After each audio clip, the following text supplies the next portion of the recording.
So this is manga art from a manga called Totsukuni no Shoujo, or The Girl from the Other Side. I love this manga. This picture popped up on my Tumblr and I thought, hey, I want to try to animate it. So I did. And it actually turned into this as the end result. I want to make this little video, go over the different ways that I animated different parts of this using Blender and Photoshop and other things. For anyone that's interested in that, if you're not interested in that, feel free to click off the video right now because it's just going to start going into me talking about how I animated all these different parts in Blender.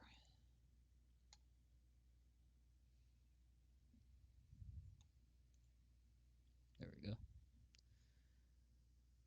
So this is my blend file for the animation. As you can see, there aren't any lights up here, and there's no little glow right here. Those effects were added post-export of this, and they were added with different software, so they weren't made in this.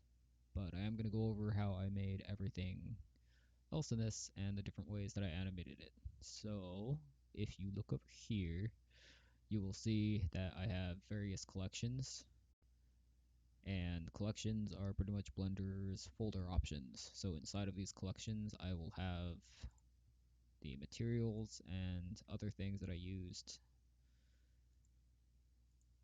in order to make this full animation run. I'm not going to get too much into the different layers, pretty much just going to get a quick overview of what I did to what in order to get this to play how it's playing. So starting out, I created the background here, the grass here, and the tree stump that she is sitting on in Photoshop. I created 3 separate 1080 by 1920 canvases. I exported them as PNGs to keep transparency. Looking back, I really could have just done this on one fully painted thing and imported it into Blender. I think originally I wanted to try and do something with the lights, where the lights had planes in front of them cutting off where the light beams were going. I didn't end up doing that though. So yeah, that's all painted in Photoshop. I exported as PNG files, and then in Blender I imported the images as planes, which is an add-on that you can enable, and what this does is pretty self-explanatory. It imports your images as planes. If you're importing a PNG, it will keep the transparency throughout your project, which is very, very useful if you only want to import something like this tree stump, but your canvas size is 1920 by 1080.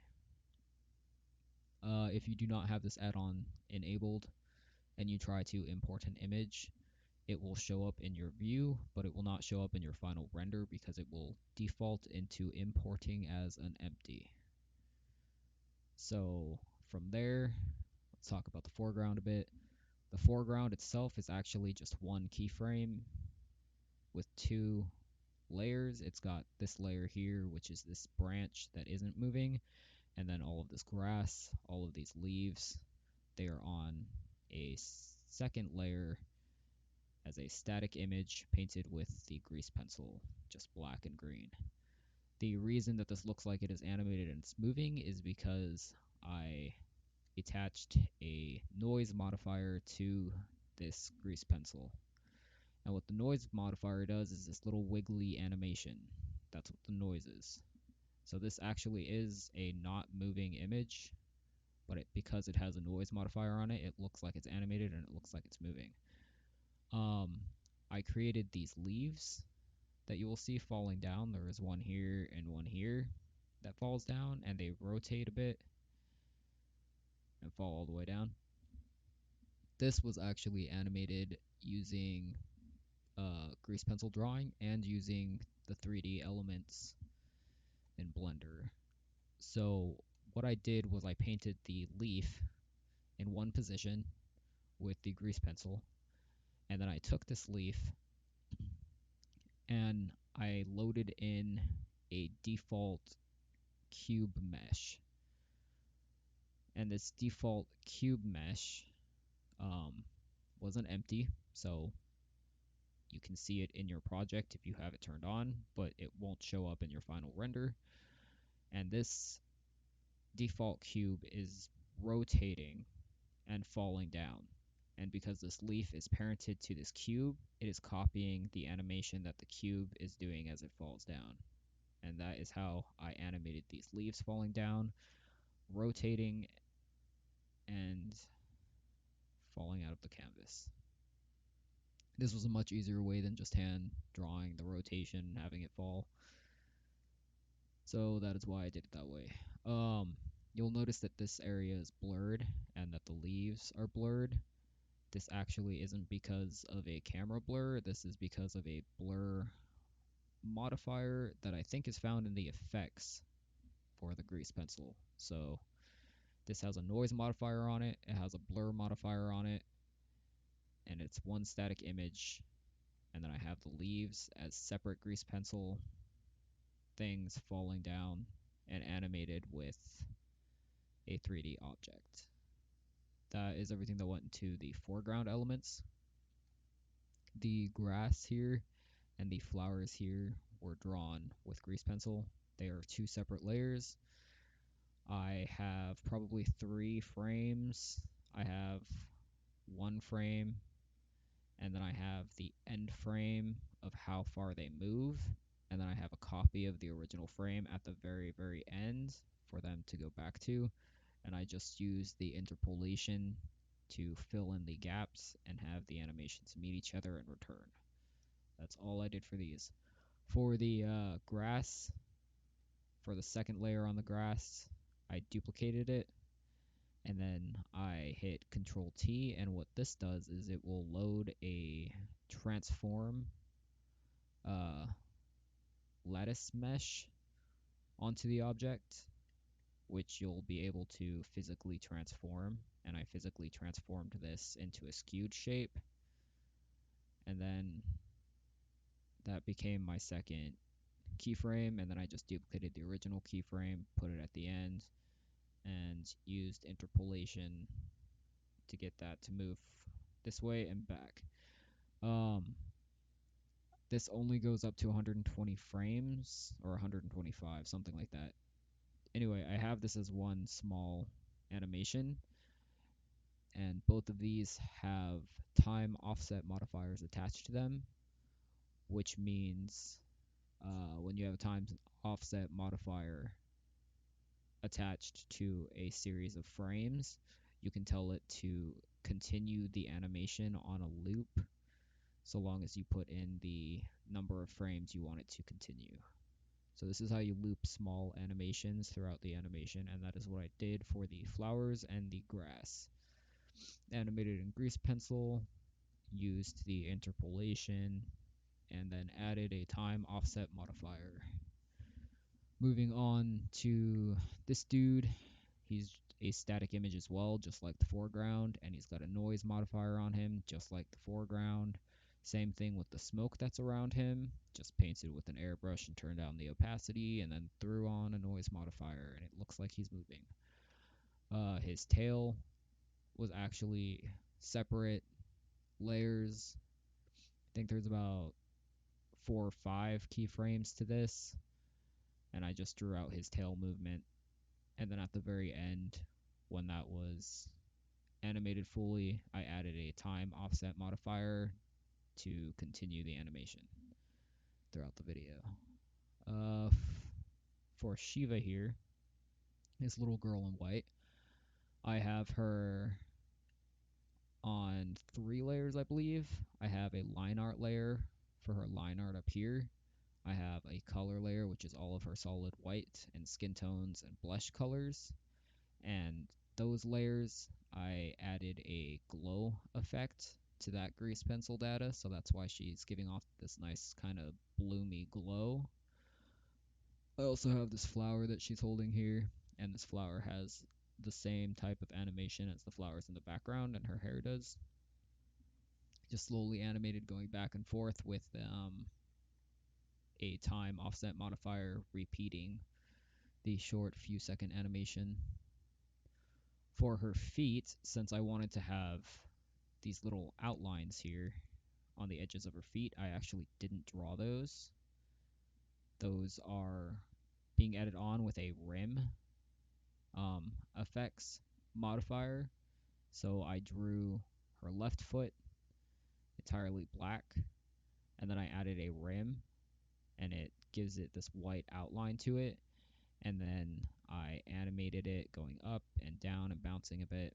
And then I just duplicated this and created this other foot from that duplication and moved it over. And voila, there's both of her feet. I moved her on the timeline a little bit, so this one starts at a slightly different time than this one. I could have animated this part, but I didn't feel like it, so I didn't. Let's see. This light. This light was actually tricky, and I had to look up how to do this. But this light is a spotlight that I added into the scene. I changed the color and the strength to what I was happy with. I think it's the yellow color right here. The way I animated this sort of blinking in and out, actually, is if you go into your spotlight settings,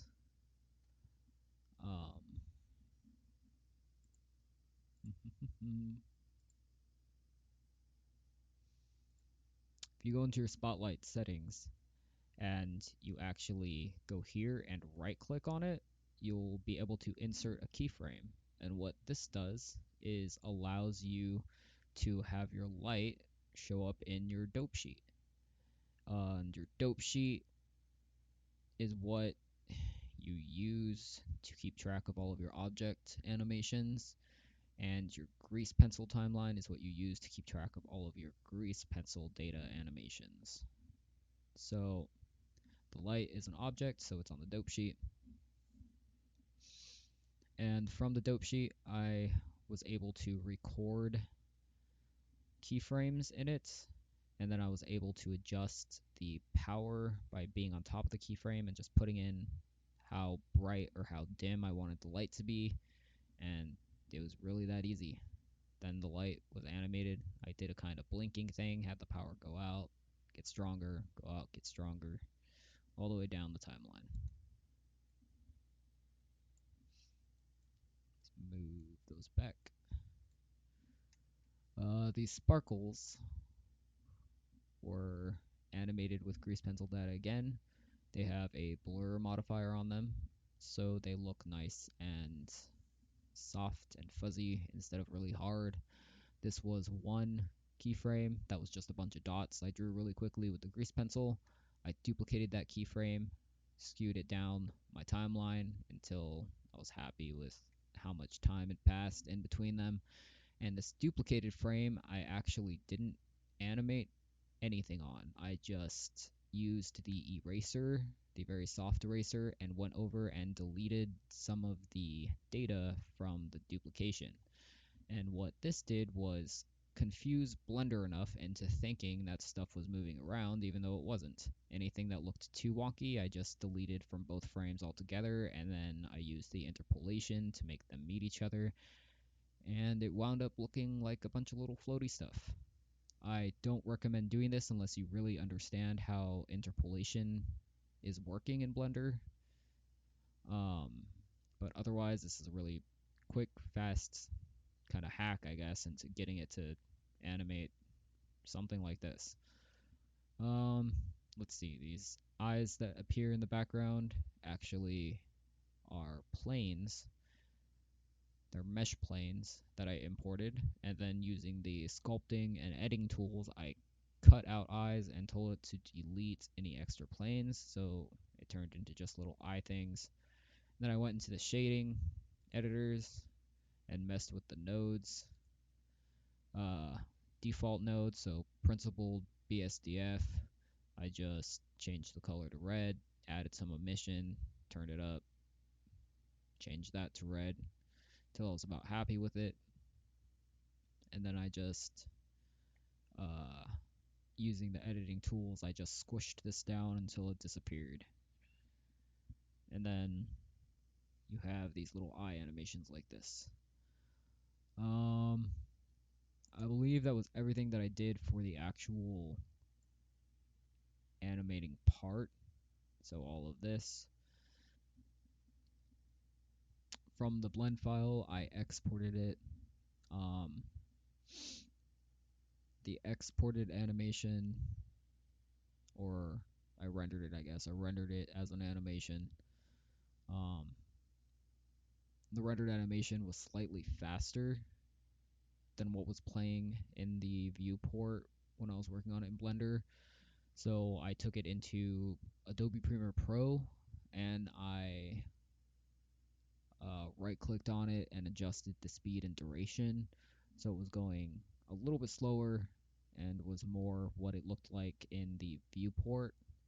And I also added some effects to it in Premiere Pro, mainly just a contrast adjustment, so it was much more colorful, much more saturated.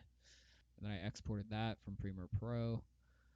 I imported it into Adobe After Effects, but I don't think I did anything in Adobe After Effects. I think I was looking at stuff and didn't really like anything and then left it alone. Oh yeah, I took it back into Premiere Pro sometime actually. And then I duplicated it, and with the duplication, I used the speed and duration again to reverse the timestamp. That way, the animation that you're looking at now kind of continues more smoothly instead of cutting off really jumpily like it did before. And then I exported that. And from that, I added the final touches, which is the light kind of bloom glow around the flower and all of these like pretty cascading lights on the top. These are just fancy special effects, pre-made cheap ones that come with Windows 10 Photos app.